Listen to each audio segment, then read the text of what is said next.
Muy, pero muy buenos días. Ya estamos en reflexiones al comenzar el día y seguimos con nuestra serie Venga tu reino, viviendo entre lo sobrenatural y lo eterno. Hoy con el tema El reino de Dios está entre nosotros.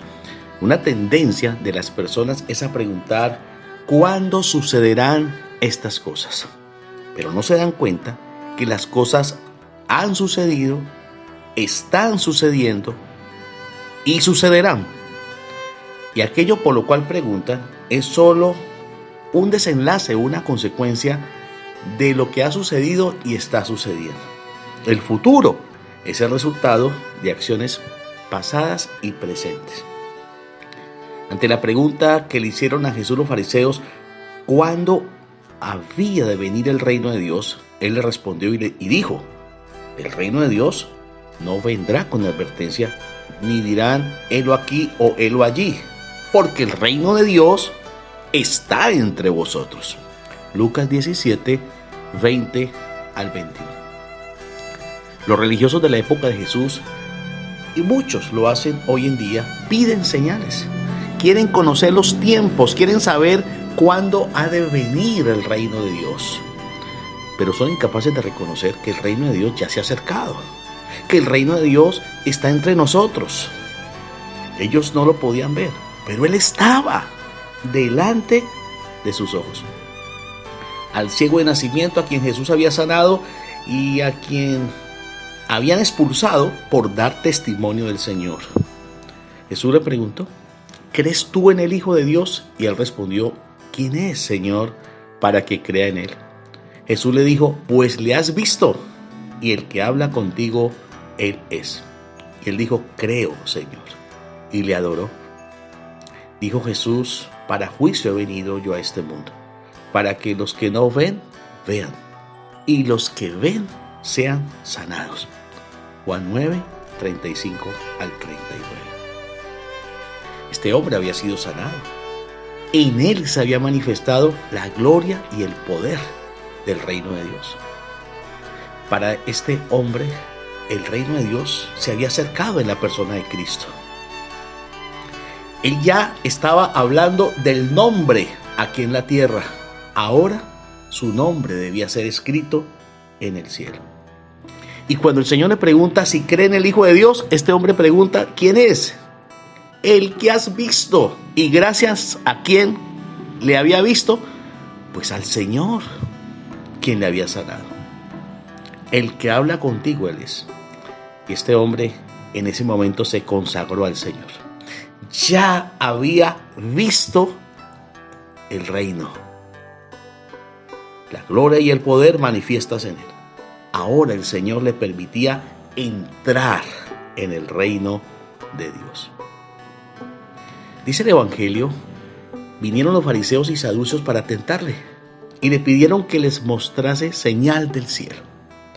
Mas él respondiendo les dijo, cuando anochece decís buen tiempo, porque el cielo tiene arrebores, y por la mañana hoy habrá tempestad, porque tiene arrebores el cielo nublado. Hipócritas, que sabéis distinguir el aspecto del cielo, mas las señales de los tiempos no podéis.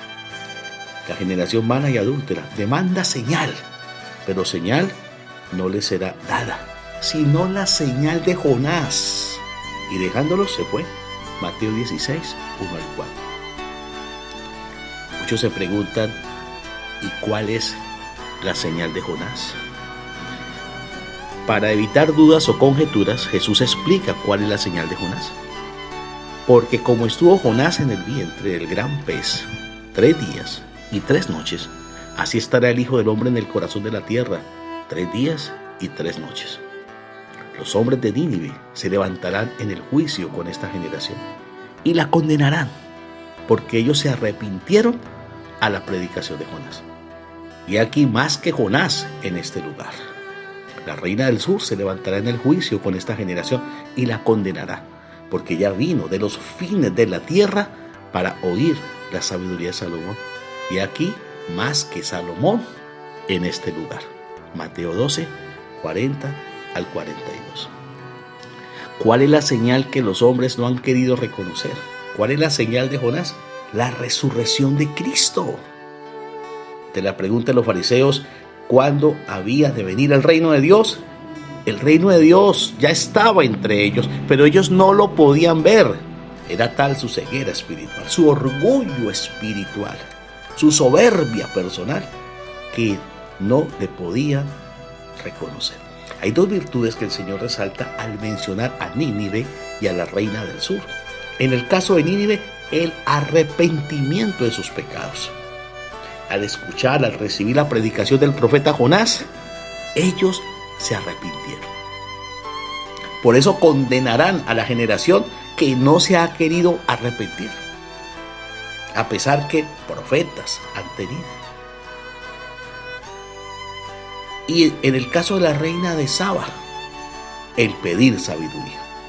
Cuando ella viajó hasta Jerusalén para consultar a Salomón sobre preguntas difíciles, y ella se sorprendió de la sabiduría de Salomón.